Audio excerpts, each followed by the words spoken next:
হয়, এটার প্রতিবাদ করি। অনেক মুসলিম সংগঠনের প্রধান, আলেম, জ্ঞানী, বিশেষজ্ঞ আমেরিকা, ইউকে বলছে এটার প্রতিবাদ করি। আলহামদুলিল্লাহ, তারা যা করেছে তা ঠিক, কিন্তু আমার মনে হয় এটা যথেষ্ট নয়। আমি একমত যে লন্ডনের এই ঘটনা ছিল ভুল, ইসলামের বিরুদ্ধে, আমরা নিন্দা করি। 9/11-এ যা ঘটেছিল আমরা তার প্রতিবাদ করি। ওয়ার্ল্ড ট্রেড সেন্টারে 5,000-এর বেশি মানুষ হত্যা করা হয়েছিল, আমরা থামবো না, প্রতিবাদ করি।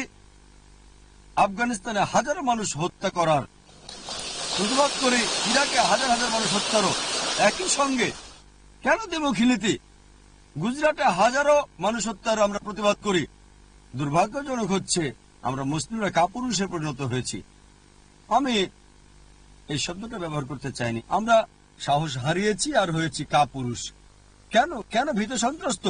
ভুল তো ভুলই, প্রতিবাদ করি। কেন দ্বিমুখী নীতি? কেন দ্বিমুখী নীতি? আসলে জানি না কারা এটা করেছে। আমরা জানি না কারা এটা করেছে, তাহলে মিডিয়া কেন এই অপপ্রচার করছে? ইসলাম সন্ত্রাসবাদ, মুসলিম সন্ত্রাসবাদ। দেখেন আইআরএতে যা ঘটেছিল, আইরিশ, আচ্ছা, কে এটাকে ক্যাথলিক সন্ত্রাসবাদ বলে? তারা তো ক্যাথলিক ছিল, এটা ক্যাথলিকবাদ। তাদেরকে ক্যাথলিক সন্ত্রাসবাদ বলা হয় না। কোন মুসলিম করলেই সেটা মুসলিম সন্ত্রাসী হয়ে যায়। মুসলিম সন্ত্রাসী তারা সমাজের কুলাঙ্গারদের ধরে নিয়ে গিয়ে তাদের এমন ভাবে প্রচার করে যেন তারা আদর্শ মুসলিম। আমাদের সমাজে কুলাঙ্গার আছে, আমি সমর্থন করার চেষ্টা করছি না, আমাদের আছে।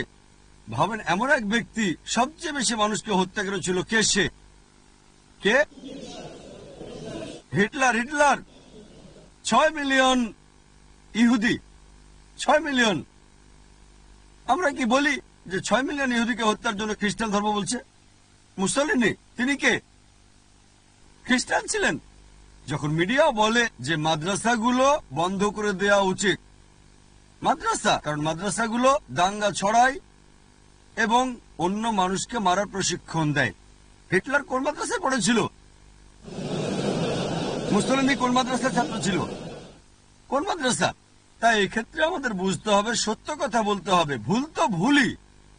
আমি অস্ট্রেলিয়াতে সন্ত্রাসবাদ ও জিহাদের বিষয়ে লেকচার দিয়েছিলাম, আর মার্কিন কনসুলেট জেনারেল আমাকে প্রশ্ন করেছিল, ভাই জাকির, আপনি কি মনে করেন ওসামা বিন লাদেন সন্ত্রাসী? আমি বলেছিলাম যে সন্ত্রাসী বলতে যদি নিরপরাধ মানুষকে আতঙ্কিত করা বোঝানো হয়, তাহলে আমি ব্যক্তিগতভাবে তাকে চিনি না, আমি তার বন্ধু নই, আমি তাকে চিনি না, তার শত্রুও নই। কোরআন বলছে সূরা হুজুরাত অধ্যায় নম্বর 49 আয়াত নম্বর 6, যখনই তোমরা কোনো খবর পাও তৃতীয় ব্যক্তিকে বলার আগে তা পরীক্ষা করো। বিবিসি, সিএনএন এর উপর ভিত্তি করে আমি বলতে পারি না। আমি ব্যক্তিগতভাবে ওসামা বিন লাদেনের পক্ষেও নই, তার শত্রুও নই, কারণ আমি তার সাক্ষাৎ পাইনি। ঠিক আছে, সাক্ষাৎ করে তার খোঁজ খবর নিলে তখন মন্তব্য করতে পারবো। মিডিয়ার কিছু বিশেষ বিষয় থেকে আমরা জানি যে এটা একটা ঘটনা, কিন্তু বিশেষ বিষয় তিনি প্রধান সন্দেহভাজন। অনেক বেশি মন্তব্য আছে, আপনি নেটে গেলে দেখতে পাবেন। এমন মন্তব্য আছে যে এটা অভ্যন্তরীণ কাজ। কেউ কেউ বলে জর্জ বুশি এটা করেছে। এখন এই তথ্যের ভিত্তিতে আমি বলতে পারি না জর্জ বুশি এটা করেছে, সেই দোষী। আর আফগানিস্তান যখন প্রমাণ চেয়েছিল যে ওসামা কেন এটা করেছে, জর্জ বুশ টনি ব্লেয়ারকে সে প্রমাণ দিয়েছিলেন, মোশাররফকেও দিয়েছিলেন। তর্কের খাতিরে যদি আমরা যদি মেনে নিই যে ওসামা বিন লাদেনই এটা করেছিল, কিভাবে আপনি আফগানিস্তানে হাজারো নিরপরাধ মানুষকে হত্যা করতে পারেন মাত্র একজনের জন্য? এটা করতে পারেন? কোন ধর্ম অনুমতি দেয় আপনাকে? কোন ধর্ম? আর এটা পরীক্ষা করতে হবে না, আমরা নিজেই দেখতে পাই। তিনি টেলিভিশনে বলেছেন আমরা আফগানিস্তান আক্রমণ করতে যাচ্ছি, আর হাজারো মানুষ মারা যাচ্ছে, এবং বিবিসি, সিএনএন আমরা হামলা করতে দেখেছি, এটা প্রমাণিত। যদি এখন জিজ্ঞেস করেন কে 1 নম্বর সন্ত্রাসী, আমি বলবো জর্জ বুশ।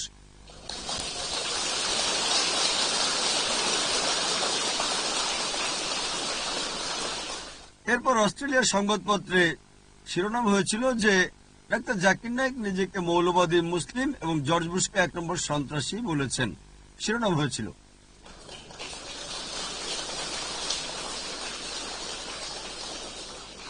কয়েক বছর আগে লন্ডনে আমি একটা লেকচার দিচ্ছিলাম, আর সেখানে এক তরুণ, বলতে চাই না সে কোন দলের ছিল, ইসলাম ও সন্ত্রাসবাদ বিষয়ে লেকচারের সময় সে খুব খুশি হয়ে দাঁড়িয়ে বলল, তাকবীর, আল্লাহু আকবার, জর্জ বুশের মৃত্যু হোক। তার কিছু সমর্থকও ছিল। আমার লেকচারটাই শেষ। তাই আমি দাঁড়িয়ে বললাম, আমাদের প্রিয় নবী মুহাম্মদ সাল্লাল্লাহু আলাইহি সাল্লাম বলেছেন, ইসলামের দুই ঘোর শত্রু ছিল, দুজনের নামই ছিল ওমর। মুহাম্মদ সাল্লাল্লাহু আলাইহি সাল্লাম আল্লাহ সুবহানাহু ওয়া তাআলার কাছে দোয়া করলেন কমপক্ষে এক ওমরকে হিদায়াত দেওয়ার জন্য। ওমর রাদিয়াল্লাহু আনহু ইসলামের দ্বিতীয় খলিফা, তিনি মুসলিম হলেন। জর্জ বুশেরও হিদায়াতের জন্য আমাদের দোয়া করা উচিত।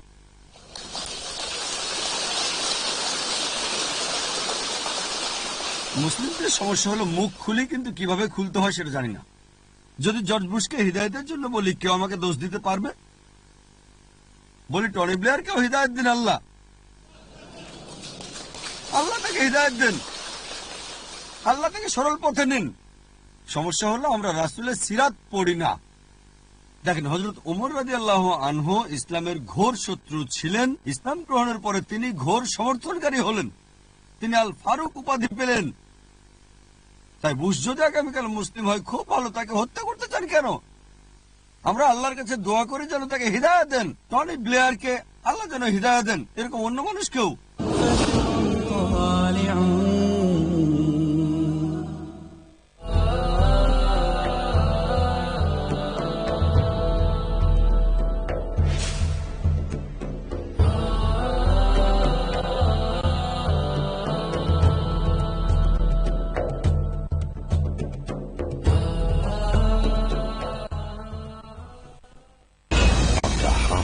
ABM Hezbollah কোরআন বুঝতে হলে কোরআনের নিয়মে বুঝতে হবে। কোরআন বোধিকা, আমরা কোরআন বুঝতে চাই, আমরা কোরআন পড়তে চাই। মুমিনদের জন্য জ্ঞাতব্য, আর এজন্যই উলুমুল কোরআন শাস্ত্রের সংকলন করা হয়েছে। অনন্য বিষয় যার কোনো তুলনা নেই। যে বিষয়টি কোরআনকে বোঝার জন্য সহায়ক হবে, এই সবগুলোই হচ্ছে উলুমুল কোরআনের অন্তর্ভুক্ত, যা অনেক জীবনকে পরিমার্জিত করে চলেছে। উলুমুল কুরআন ও ইসলামী আদর্শ, কাল রাত 8:30 বা পুনঃ সম্প্রচার সকাল 7টায় বাংলাদেশে পিস টিভি বাংলায়। Dialogue, discussion, debate, rebuttal, conclusion. Eliminate misconceptions about religion. Get enlightened. Witness Dr. Zakir Naik in a battle of words. দেখুন সম্মুখ সমরে প্রতি বৃহস্পতিবার রাত 9টায় আর পুনঃ সম্প্রচার সকাল 10:30টায় বাংলাদেশে পিস টিভি বাংলায়। সৃষ্টিকর্তাকে জানার জন্য ইসলামের হুকুম সমূহ মেনে চলার গুরুত্ব কি, ভালো মন্দের মাঝে তফাৎ করার জন্য চেতনা দিয়েছেন, আল্লাহর শরীয়তের বাইরে যাওয়ার সুযোগ তার দিয়েছেন, মানবতাকে রক্ষা করার জন্য আল্লাহ সুবহানাহু ওয়া তাআলা তিনি ইসলাম দিয়েছেন। এটা অনুসরণের ভিতরেই মানুষের কল্যাণ নিহিত রয়েছে। ইসলামী একমাত্র রাস্তা। প্রত্যেক ব্যক্তি জন্মগ্রহণ করে ইসলামের উপরে। মুজাফফর বিন মুহসিন, ডক্টর আব্দুল্লাহ জাহাঙ্গীর, শেখ শাহিদুল্লাহ খান মাদানী, আহমদুল্লাহ বিন মোহাম্মদ দেলবর হোসেন, হারুন হোসেনের উপস্থাপনায় ফিতরতের দাবি মানুষ ধর্ম মানতে পারে। আল্লাহ সুবহানাহু ওয়া তাআলার কাছ থেকে ইসলাম আমাদের কাছে এসেছে। ধর্মের মধ্যে ইসলামে আল্লাহ মনোনীত দিন, প্রতিটি বিধান আল্লাহ তাআলা যেটা দিয়েছেন এটা মানুষের কল্যাণে। ইসলামের অনন্য গুণাবলী জানতে দেখুন আমাদের অনুষ্ঠান ইসলাম মানার দুনিয়াবি ফায়দা। পরবর্তী অনুষ্ঠান পিস টিভি বাংলায়।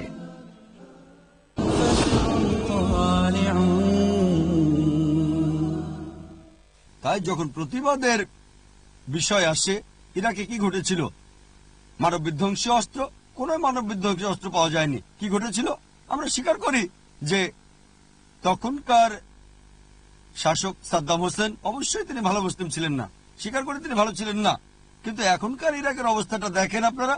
হ্যাঁ, সাদ্দাম হোসেনের সময় খারাপ ছিল, কিন্তু এখন আরো খারাপ। পরিস্থিতি খারাপ ছিল, কিন্তু এখন আরো খারাপ। ডাকাতি বেশি, ইরাকের সমস্যা আরো বেশি, আরো নারী ধর্ষিত হচ্ছে, কোন নিরাপত্তা নেই। দেখেন, সন্ত্রাসের বিরুদ্ধে শান্তির জন্য যুদ্ধের নামে, বুঝতে পারছেন তো, এটা প্রকাশ্য সন্ত্রাসবাদ ছাড়া কিছুই নয়। কিন্তু কেউই মুখ খুলছে না, কেউই না। লন্ডনে 53-54 জন মানুষ হত্যার প্রতিবাদ করলে এটা কি ভুল? আমরা শোক করি না, প্রতিবাদ করি। কিন্তু যদি কেউ বলে আসেন 2 মিনিট নীরবতা পালন করি, আমরা তাতে একমত। তাহলে আফগানিস্তান ও ইরাকের জন্য কত মিনিট নীরবতা পালন করব? লন্ডনে 50 জন মানুষ মারা গেলে 2 মিনিট নীরবতা পালন করেন, আর এর বিরুদ্ধে নয় আমরা। যা ঘটেছিল তা ভুল, এজন্য শোক করি না, প্রতিবাদ করি। কিন্তু দেখেন, হাজারো মানুষ হত্যা করা হচ্ছে আফগানিস্তানে, ইরাকে, গুজরাটে। গুজরাট ছিলেন মাত্র কয়েক বছর আগে গুজরাটের দাঙ্গায় অনেক বেশি মানুষ হত্যা করা হয়েছিল 11 সেপ্টেম্বর নিউ ইয়র্কের তুলনায়। 5 থেকে 10,000 মুসলিমকে জবাই করে হত্যা করা হয়েছিল, হাজারো নারী ধর্ষিত হয়েছিল। আন্তর্জাতিক মিডিয়া কি এ ব্যাপারে কথা বলেছিল? মাত্র কয়েকটা ক্লিপ, ওখানে শেষ। গুজরাটে যে অর্থনৈতিক ক্ষতি হয়েছিল তা ওয়ার্ল্ড ট্রেড সেন্টারের চেয়ে অনেক বেশি ছিল। সার্ভে করা হয়েছে। কে এ ব্যাপারে কথা বলে? যদি একজন ইউরোপিয়ান মারা যায় অথবা ব্রিটিশ মারা যায়, কোনো পার্থক্য নেই যে ফিলিস্তিনিরা মরছে, ইরাকিরা মরছে, আফগানিরা মরছে। ইসলামে সকল মানুষই সমান, একমাত্র তাকওয়াবাদী। আল্লাহ হুজুরাত অধ্যায় 49 আয়াত 13, يا أيها الناس إنا خلقناكم من ذكر وأنثى وجعلناكم شعوبا وقبائل لتعارفوا إن أكرمكم عند الله أتقاكم إن الله عليم خبير। হে মানুষ, তোমাদের এক পুরুষ ও এক নারী থেকে সৃষ্টি করেছি এবং বিভিন্ন জাতি ও গোত্রে বিভক্ত করেছি, যাতে পরস্পরকে চিনতে পারো, এজন্য না যে একে অপরকে ঘৃণা করো। আর আল্লাহর কাছে সে অধিক প্রিয়, আল্লাহ সুবহানাহু ওয়া তাআলার দৃষ্টিতে যার আছে তাকওয়া। একমাত্র যে কারণে একজন মানুষ অন্যের চেয়ে উত্তম হতে পারে তা লিঙ্গ নয়, সম্পদ নয়, গায়ের রং নয়, জাতীয়তা নয়, তা হচ্ছে তাকওয়া। এটা স্রষ্টাভীতি, ধার্মিকতা, এটা সততা। একই রকম কয়েকজন ইউরোপীয় বা পশ্চিমা পর্যটক মারা গেলে বা হত্যা করা হলে শিরোনামে আসে হাজারো ফিলিস্তিনি বা আফগানিকে হত্যা করা হচ্ছে। কোথায় মিডিয়া এ ব্যাপারে কথা বলে? কেন এই দ্বিমুখী নীতি?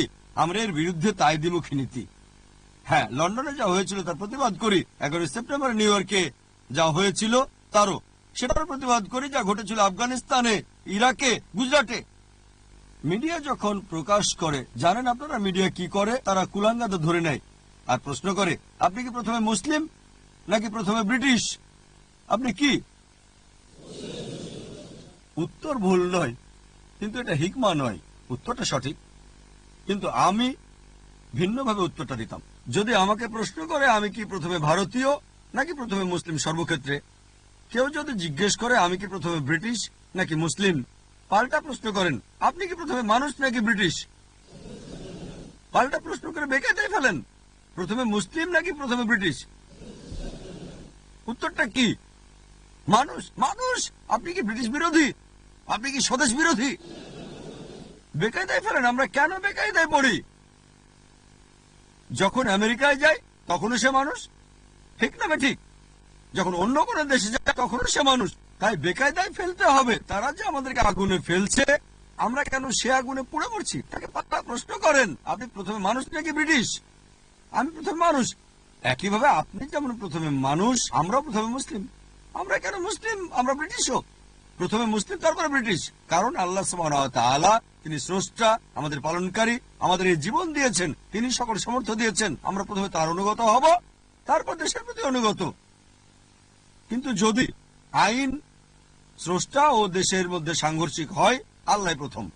যদি মানবতা ও দেশের আইন সাংঘর্ষিক হয়, প্রথমে কাকে অনুসরণ করব? দেশ নাকি মানবতা? মানবতা, কারণ প্রথমে আপনি মানুষ। ধরেন কোন দেশের এমন আইন আছে যা মানবতা বিরোধী, অনুসরণ করবেন আপনি না, কারণ আপনি প্রথমে মানুষ। একইভাবে আপনি প্রথমে সৌদি নাকি মুসলিম? প্রথমে মুসলিম।